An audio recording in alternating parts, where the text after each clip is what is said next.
Capítulo 2. Ron acusó a la vieja yegua de su abuela, Dama, mientras galopaba por las calles cubiertas de niebla de la capital. Las farolas iluminaban el camino y su luz blanca parecía emitir un zumbido al caer sobre las tiendas cerradas que la flanqueaban. El sonido de los cascos de Dama contra los adoquines contrastaba con el silencio reinante.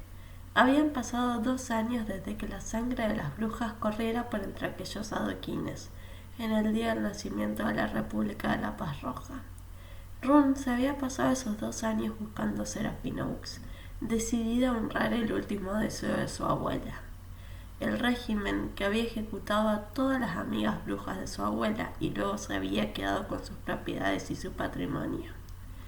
La única que había logrado escapar a la purga era Seraphine, y solo porque la anterior reina la había mandado al exilio casi 2 décadas antes y nadie la había visto desde aquel momento. Y entonces, la noche en la que Run por fin la había encontrado, los cazadores de brujas se la habían adelantado. ¿Había sido una coincidencia o alguien intuía lo que Run se traía entre manos? Sabía que tarde o temprano tenía que pasar. De ahora en adelante debería ser más cuidadosa que nunca. Si algún miembro de la Guardia de Sangre sospechaba de ella, necesitaba despistarlo como fuese.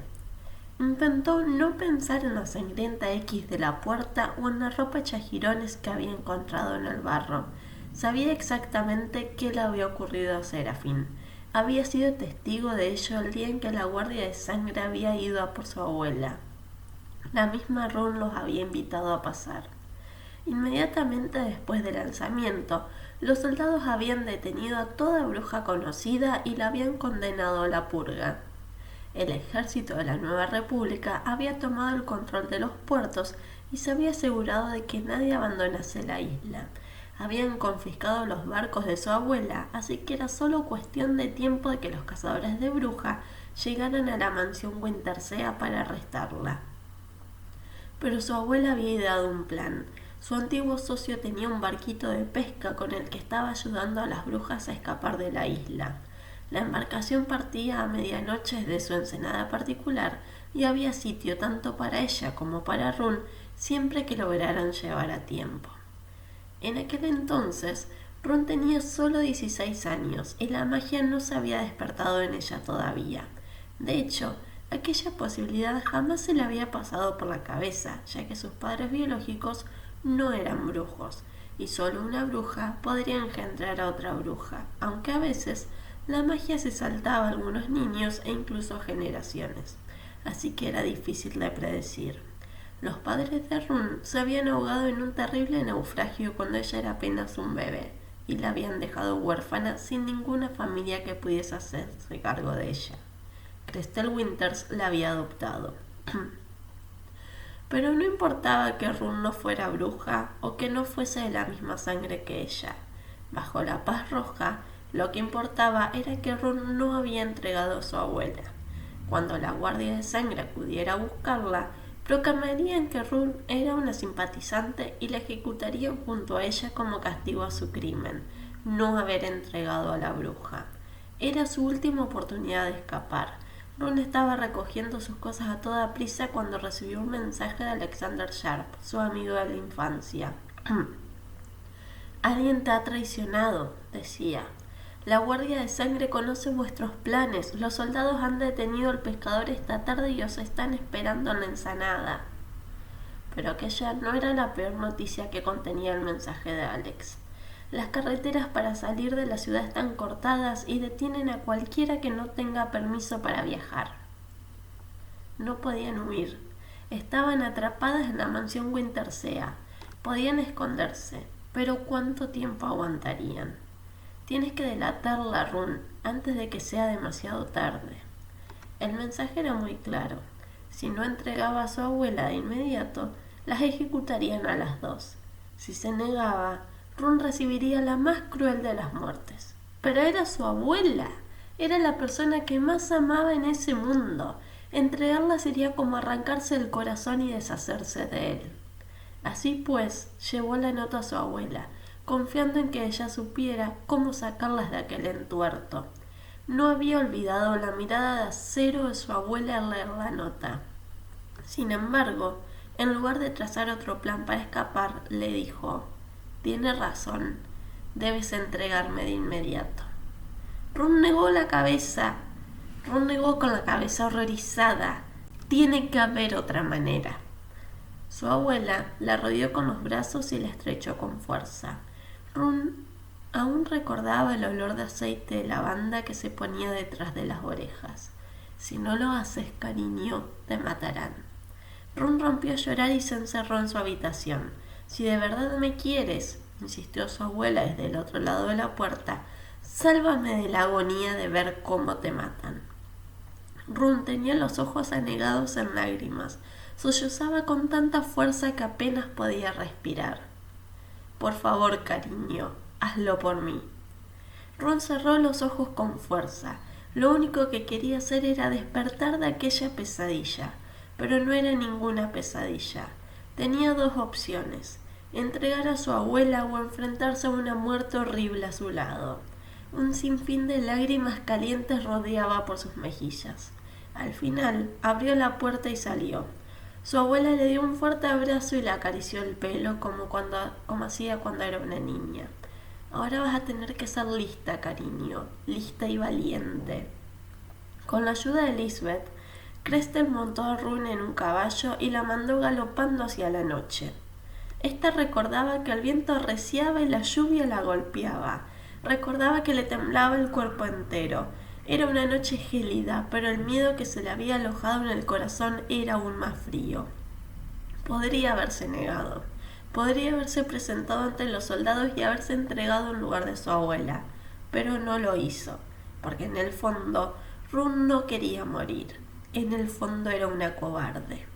Empapada y sin dejar de temblar, Rune entró dando tropiezos en el cuartel general de la Guardia de Sangre y pronunció las palabras que condenarían a su abuela.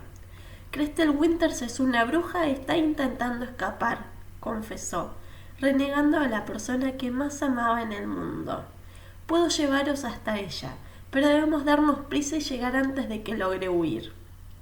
Cuando los guió la Guardia de Sangre hasta Wintersea, donde la arrestaron, sacaron a la anciana a rastras de la casa mientras Rune observaba muda y quieta, reprimiendo todo lo que sentía. Cuando los soldados se hubieron ido y estuvo a salvo, se derrumbó en el suelo y lloró. Rune había dedicado los últimos 2 años a intentar reparar el daño que había causado aquella noche. Sin embargo, su abuela tenía razón. Delatarla había demostrado que Rune era tan leal a la nueva república como los demás. Más incluso. Al fin y al cabo, ¿qué clase de persona traicionaría a su propia abuela? Una persona que odiara a las brujas más que a cualquier otra cosa. Un ardid del que ahora dependía la vida de incontables brujas. Rune apretó las riendas de dama con manos temblorosas mientras goteaba las calles neblinosas de la capital. Las cuerdas de cuero se le clavaron a través de los guantes de piel de ciervo.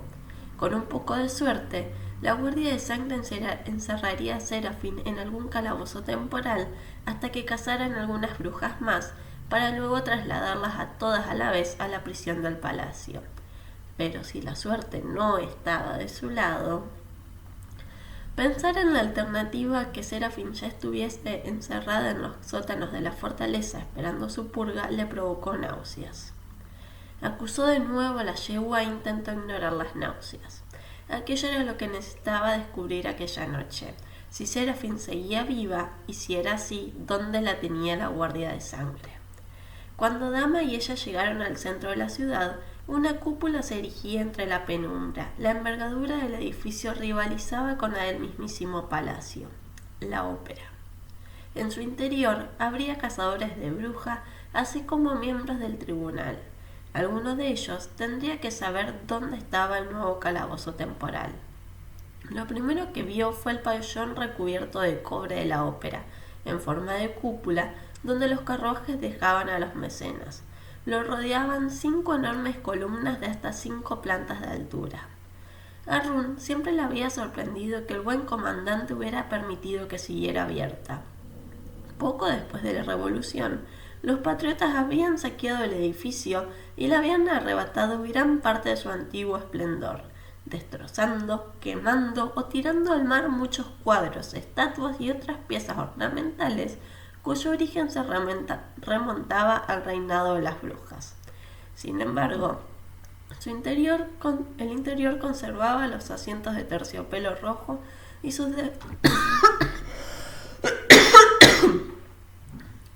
recubrimientos de pan de oro, una innegable reminiscencia de la opulencia en la que nadaban las reinas brujas.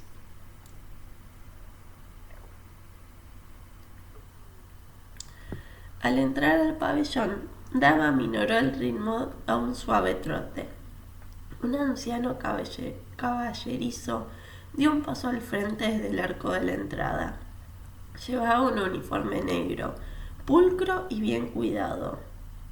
Ron desmontó, pero cuando sus zapatos planos de seda dieron contra el camino de piedra, las piernas estuvieron a punto de fallarle. Después de haber cabalgado como alma que llevó al diablo para llegar a tiempo, no había ni un solo hueso en el cuerpo que no le doliera. Ciudadana Winters, esta noche llega usted un poco tarde. Ron se estremeció al oír esa voz conocida. Prefería a los mozos de cuadra más jóvenes que aquel viejo patriota. Los jóvenes no solo admiraban la riqueza y los contactos de Ron, sino también su reputación como heroína de la revolución. Sin embargo, Carson Mercer nunca se había mostrado muy impresionado con la joven, y la mala impresión que parecía causarle le inquietaba. ¿Sospechaba de ella o no era más que un viejo amargado? La ópera ya va por la mitad. Ron se metió en su papel en cuanto oyó el tono de desaprobación de su voz. Se quitó la capucha de su elegante capa de lana y sacudió la cabeza para que su melena de color rubio rojizo le cayera sobre los hombros como las olas del mar. Prefiero perderme el primer acto, señor Mercer. De lo contrario, la velada me resulta muy tediosa. Lo único que hace falta saber es el final. ¿A quién le importa el resto? Entiendo, respondió Carson con los ojos entornados. Uno podría preguntarse incluso por qué venir. Se volvió para llevar a la yegua a los establos de la ópera. Su tono de voz no le gustó ni un pelo, así que contestó: por los chismes, por supuesto. En cuanto el hombre desapareció de su vista, toqueteó nerviosamente el bolsillito secreto que le había cosido a su vestido, donde escondía el frasquito de sangre. Más tranquila, se obligó a apartar al caballerizo cascarrabia de sus pensamientos y entró en la ópera, donde los miembros de la Guardia de Sangre estarían jactándose de su captura más reciente. Lo único que debía hacer era mantener los ojos y los oídos bien abiertos y hacer las preguntas adecuadas. Para cuando cayera el telón, ya tendría la información que necesitaba para salvar a Serafín. Mientras entraba, pasó junto a varios niños que pedían monedas para comer. A juzgar por las cicatrices que atravesaban sus frentes, eran penitentes, los descendientes de los simpatizantes de las brujas. Eso significaba que algún miembro de su familia se había negado a delatar a una bruja o que había ayudado a alguna a esconderse de los cazadores. En lugar de ejecutarlos o encarcelarlos, el buen comandante les había grabado el símbolo de los penitentes en su propia carne, para que todo el mundo supiera lo que habían hecho. Era una advertencia, una forma de disuadir a los demás de ayudar a las brujas. Ron sintió el impulso de sacar algunas monedas de su cartera, pero ayudar directamente a un penitente era ilegal, y no se atrevía al estar Carson tan cerca. Así pues, se limitó a sonreír. Las sonrisas que le devolvieron los niños le retorcieron el corazón de culpa. Al entrar, Ron descubrió que Carson estaba en lo cierto. La primera mitad de la ópera ya había tenido lugar. Ante ella, la escalinata, que se dividía en dos escaleras que divergían y se entrelazaban, estaba casi desierta. Sin embargo, la mezcolanza de voces que venían del gran vestíbulo de la planta superior era una señal inconfundible de que habían llegado justo en el entreacto. Se agarró con fuerza a la balustrada de mármol, apartó a los niños penitentes de sus pensamientos y empezó a subir escalón tras escalón, consciente de la presencia de los hombres que había a su alrededor. Sus miradas atentas seguían fijas en ella mucho después de que hubiera pasado por su lado, lo que le recordó una conversación que había mantenido hacía poco con su amiga Verity. ¿No crees que es hora de que elijas a uno? Se refería a un pretendiente, a uno de los muchos jóvenes casaderos que hacían cola para aceptar los lazos de baile de Run en todas las fiestas, que la invitaban a cenas románticas y la llevaban a dar largos paseos en carruaje. Pero no era Run quien les tentaba. Sí, tal vez algunos estuvieran verdaderamente interesados en la cara bonita que presentaba al mundo. Sin embargo, la mayoría de ellos iban tras la fortuna de su abuela, su empresa de transporte de mercancías, que era muy rentable, y su enorme finca. Todos ellos regalos de la nueva república en agradecimiento a su heroísmo durante la revolución. Hacía más de un año que Run les daba alas a algunos de ellos, todos de familias con buenos contactos y accesos secretos que necesitaba. Secretos que a menudo conseguía para que le confesasen en oscuras esquinas y cuartitos ocultos en las sombras. Pero era imposible seguir así para siempre. La paciencia de aquellos hombres tenía un límite y Run no podía permitirse enemistarse con ellos. La mañana siguiente a su charla, Verity le había preparado una lista con los nombres de los pretendientes más valiosos y se la había dejado sobre la almohada. Tendría que elegir a uno y hacerlo pronto. Pero no esta noche, pensó apresurándose escaleras arriba. Esa noche charlaría con los hijos y las hijas de la revolución. Se mezclaría entre ellos y robaría así todos los secretos que pudiera.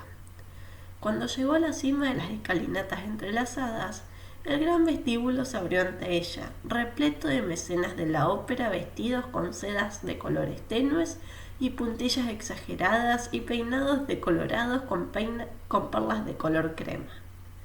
Los iluminaba una docena de candelabros parpadeantes colgados de los techos de un enorme recibidor. «Run Winters», dijo una voz que la hizo detenerse en seco. «Entrando tarde y a hurtadillas, ya veo. ¿Vienes de un encuentro amoroso con uno de tus amantes?» Una ristra de risitas escandalizadas sonaron a modo de respuesta. La voz pertenecía a Verity de Wilde, la mejor amiga de Run. Estaba bajo las luces con los brazos en jarra y una sonrisa juguetona pintada en los labios. Tenía el rostro rodeado de unos finos tirabuzones castaños y los ojos oscuros enmarcados por unas gafas. Su vestido era del color de los girasoles, con mangas blancas de encaje y escote en la espalda, uno de los de la temporada anterior que Run le había regalado. La primera versión no tenía mangas, pero como los vestidos sin mangas ya no estaban de moda, Run le había pedido a su modista que las añadiera antes de dárselo. Al lado de su amiga estaba un grupo de jóvenes Al lado de su amiga estaba un grupo de elegantes amigos, hombres y mujeres jóvenes que se habían sentado a la mesa de Run a cenar y que habían danzado en su salón de baile cientos de veces, y volverían a hacerlo aquella noche en la fiesta que había organizado para después de la ópera. Puede que el término amigos fuese demasiado generoso, ya que todos ellos le entregarían sin pensárselo dos veces si supieran lo que era. O quizás, dijo otra voz, tras lo que todo el mundo se volvió hacia ella, Run lleve toda la noche rescatando brujas. Dicen que la polilla carmesí solo trabaja cuando la esconde la oscuridad. Las palabras le helaron la sangre, pero Run miró directamente a los penetrantes ojos de Layla Creed. Layla era varios centímetros más alta que ella, y por eso siempre parecía que le estuviese mirando por encima del hombro y pertenecía a la guardia de sangre. También era hermosa, con los pómulos marcados y el pelo negro como las plumas de un cuervo que esa noche le llevaba recogido en lo alto de la cabeza. Run reconoció el modelo que tenía puesto. un vestido de cintura alta de un azul vivo con un tono ligeramente verdoso. Era un diseño de Sebastián Kahn, un famoso diseñador de moda del continente cuya lista de espera era de al menos un año. Sus vestidos eran la envidia de la temporada. Adquirir uno era imposible, a no ser que tuvieras una riqueza y unos contactos dignos de consideración.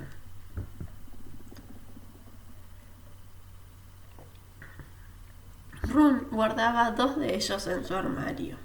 Si Layla lucía aquel vestido tan exclusivo en lugar de su uniforme, significaba que esa noche no estaba de servicio. Probablemente no era una de las cazadoras que habían detenido a Serafín. Se le heló la sangre al recordar la casa vacía de Serafín. Cómo la guardia de sangre había encontrado a la bruja antes de que ella llegara. Si alguien la espiaba, Layla bien podría ser la espía. Run nunca le había caído bien por razones que ella solo podía adivinar.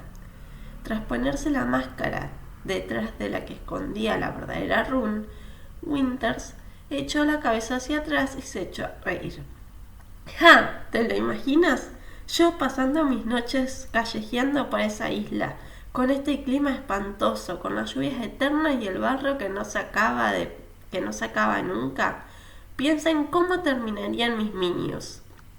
Se levantó al borde de la falda para enseñar sus zapatos de seda, hecho a medida por Evelyn Minew, una diseñadora de alta costura del otro lado del mundo cuyos diseños eran únicos. No los replicaba jamás.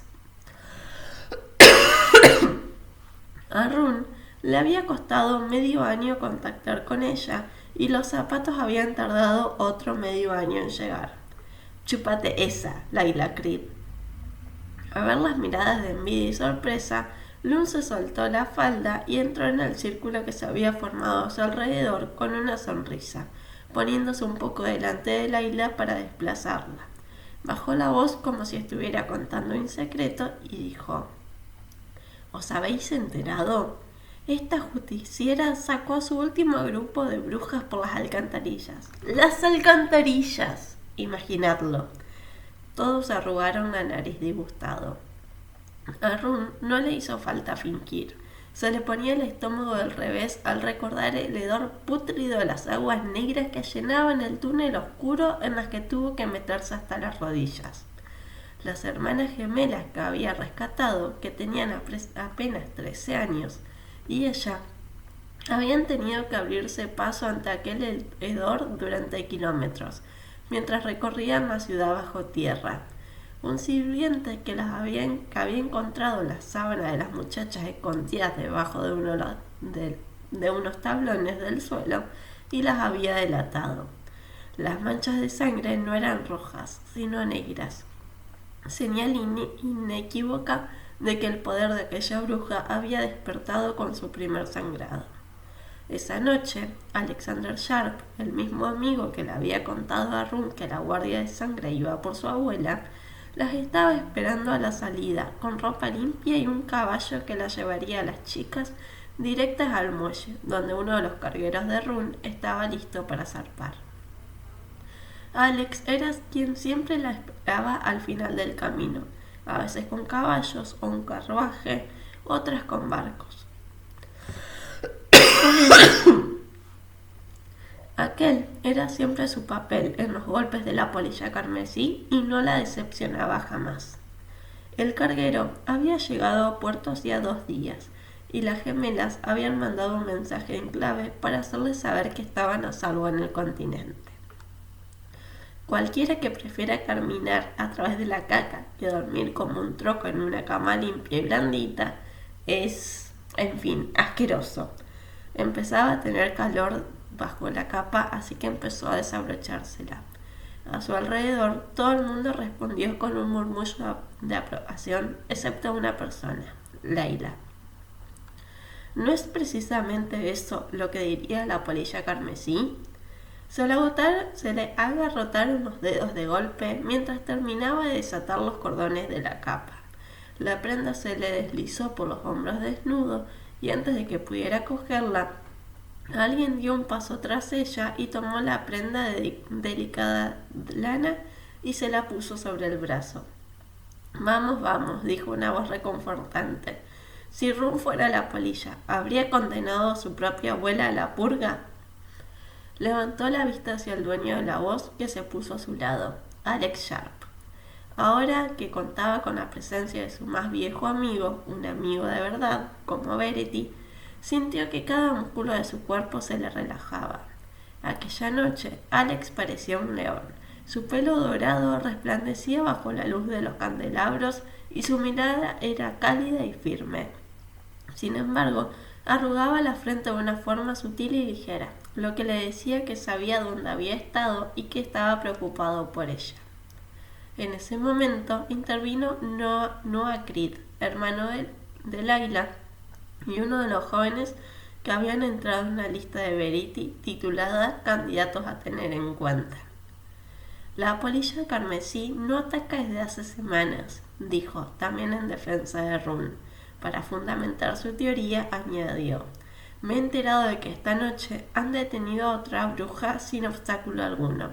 La polilla ni siquiera ha intentado rescatarla. Rum dirigió toda su atención a Noah. Me pregunto dónde te habrás enterado de eso. El chico tenía los mismos ojos marrón oscuro que su hermana, los mismos pómulos marcados y una piel de color ocre. Además de estar guapo con un abrigo negro de hombros caídos y solapas de seda, era el hijo del buen comandante. Aquella posición lo acercaba mucho a una fuente de primera mano de la información más confidencial, lo que convertía en una opción nada desdeñable. Pero, ¿se dará cuenta si su esposa no está en su cama en plena noche? Si vuelve exhausta al atardecer y a veces magullada. Rum sonrió a Noah. ¿Una bruja esta noche? No juegues con nosotros, Noah. Cuéntanos más. Noah abrió mucho los ojos, sorprendido de haberse convertido en el centro de atención.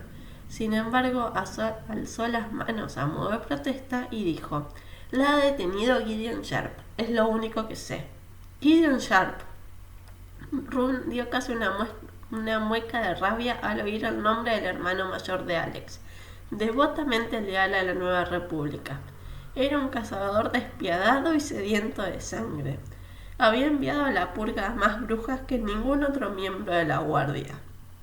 Además, era famoso por haber ayudado a asesinar a las reinas hermanas, convirtiendo la chispa de la revolución en una llamarada. Rum lo odiaba. Los dos hermanos Sharp no podían ser más distintos. Verity miró a Rum a los ojos y enarcó una ceja oscura, una pregunta muda. Como respuesta, Rum se puso un mechón de pelo detrás de la oreja para mostrarle los pendientes de rubí de su abuela que colgaban de los lóbulos como gotas de sangre. Se los había puesto aquella noche y eran su respuesta. Fracaso, pues con ello le comunicaba a su cómplice todo lo que necesitaba saber sobre los acontecimientos de la noche. Serafín está en manos del enemigo. Verity deduciría el resto por sí sola, y si no, Rum le daría todos los detalles antes de la fiesta que iba a celebrar en su casa aquella noche. Verity apretó los labios al ver los rubíes, se volvió y carraspeó a toda prisa. En fin, yo siempre he pensado que la polilla carmesí es la señora Blackwater, opinó, atrayendo la atención del grupo para mirar a otro lado del bullicioso vestíbulo, donde había una mujer con el pelo encrespado y una cantidad excesiva de perlas en el cuello. La señora Blackwater estaba sentada sola en la terraza del café de la ópera murmurando para sí. Imaginaos a esa vieja urraca llevando a la guardia de sangre por el camino de la amargura, en una búsqueda totalmente infructuosa. La perfección hecha disfraz. Todos los presentes se echaron a reír. Mientras se lanzaban al aire otras posibilidades, Rum aprovechó la oportunidad que le había dado Verity y se adentró silenciosamente en la multitud, armada con un nuevo propósito: encontrar a Gideon Sharp.